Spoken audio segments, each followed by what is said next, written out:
उन्होंने एक बार भी हमसे यह नहीं पूछा कि हमारी सेनाओं ने दुश्मन के कितने विमान मार गिराए। अध्यक्ष महोदय, मेरी एक बात की आपत्ति है, भारत देश का शपथ लिया हुआ विदेश मंत्री यहाँ स्टेटमेंट कर रहा है, उस पर भरोसा नहीं है, उनको किसी और देश पर भरोसा है। मैं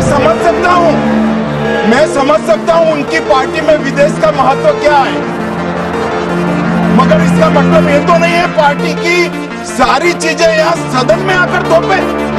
भारत के विदेश मंत्री पर भरोसा नहीं करोगे, ओथ लिया हुआ व्यक्ति यहाँ पर बोल रहा है, ही इज रिस्पॉन्सिबल। लोकसभा में सोमवार को ऑपरेशन सिंदूर पर तय चर्चा की शुरुआत करते हुए रक्षा मंत्री राजनाथ सिंह ने सदन में कहा कि भारत की सैन्य कार्रवाई में 100 से ज्यादा आतंकी, उनके हैंडलर और ट्रेनर मारे गए हैं। इसके साथ ही राजनाथ सिंह ने कहा कि ऑपरेशन सिंदूर रुका नहीं है, बल्कि स्थगित हुआ है और भविष्य में पाकिस्तान की तरफ से कोई हिमाकत होती है तो फिर से ऑपरेशन सिंदूर शुरू किया जाएगा। इस चर्चा के दौरान नेता प्रतिपक्ष राहुल गांधी के साथ राजनाथ सिंह की बहस भी देखने को मिली। राजनाथ ने सदन को बताया कि भारतीय सेना ने जब पाकिस्तान के सैन्य ठिकानों को निशाना बनाया तो पड़ोसी देश पूरी तरह हार मान चुका था। इसके बाद पाकिस्तान की तरफ से सीज फायर की गुहार लगाई गई। इस बीच राहुल गांधी अचानक अपनी चेयर से खड़े हो गए और पूछा कि फिर आपने ऑपरेशन रोका क्यों? राहुल का बयान के साथ ही विपक्षी सांसद भी सदन में शोर करने लगे। हालांकि राजनाथ सिंह ने कहा कि मेरा पूरा बयान होने दीजिए, मैं हर सवाल का जवाब देने के लिए तैयार हूं। अपने जवाब को आगे बढ़ाते हुए राजनाथ सिंह ने लोकसभा में कहा कि यह कहना कि ऑपरेशन किसी के दबाव में रोका गया पूरी तरह से गलत है। भारत ने अपनी सैन्य कार्रवाई रोकी क्योंकि सभी तय लक्ष्य हासिल किए जा चुके थे। उन्होंने कहा कि भारत का मकसद जंग छेड़ना नहीं था, बल्कि आतंकवाद को प्रॉक्सी के तौर पर इस्तेमाल करने वाले पाकिस्तान को सबक सिखाने के लिए ऑपरेशन सिंदूर शुरू किया गया था।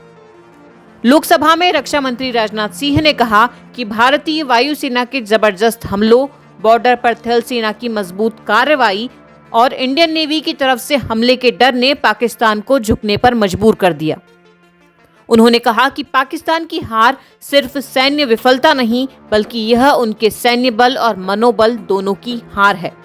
उन्होंने कहा कि 10 मई को पाकिस्तान के डीजीएमओ ने भारतीय डीजीएमओ को फोन पर संपर्क किया और सैन्य कार्रवाई रोकने की अपील की। रक्षा मंत्री ने लोकसभा में कहा कि 12 मई को दोनों देशों के डीजीएमओ के बीच औपचारिक संवाद हुआ और तब जाकर दोनों पक्षों ने सैन्य कार्रवाई पर विराम लगाने का फैसला किया। उन्होंने कहा कि परीक्षा में रिजल्ट मैटर करता है, हमें बच्चे के मार्क्स का ध्यान रखना चाहिए, इस बात का नहीं कि एग्जाम के दौरान उसकी पेंसिल टूट गई थी।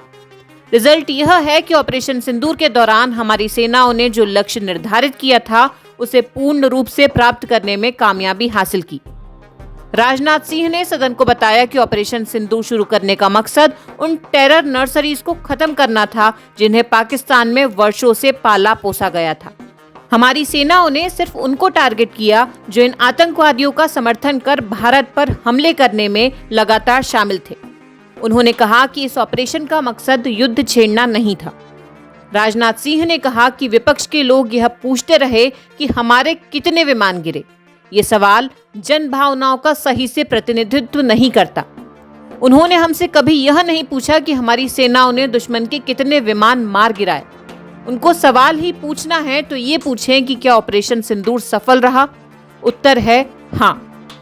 राजनाथ सिंह ने कहा कि लक्ष्य जब बड़े हों तो छोटे मोटे मुद्दों पर ध्यान नहीं जाना चाहिए। इससे देश की सुरक्षा, सैनिकों के सम्मान और उत्साह से ध्यान हट सकता है। विपक्ष के मित्र ऑपरेशन सिंदूर पर सही सवाल नहीं पूछ पा रहे तो मैं क्या बताऊं? उन्होंने कहा कि 4 दशक से ज्यादा समय के अपने सियासी सफर में कभी मैंने राजनीति को शत्रुतापूर्ण नजरिए से नहीं देखा। आज हम सत्ता पक्ष में हैं तो जरूरी नहीं कि हमेशा सत्ता में ही रहेंगे। जनता ने हमें जब विपक्ष में रहने का दायित्व सौंपा तब हमने उसे सकारात्मक तरीके से निभाया भी है।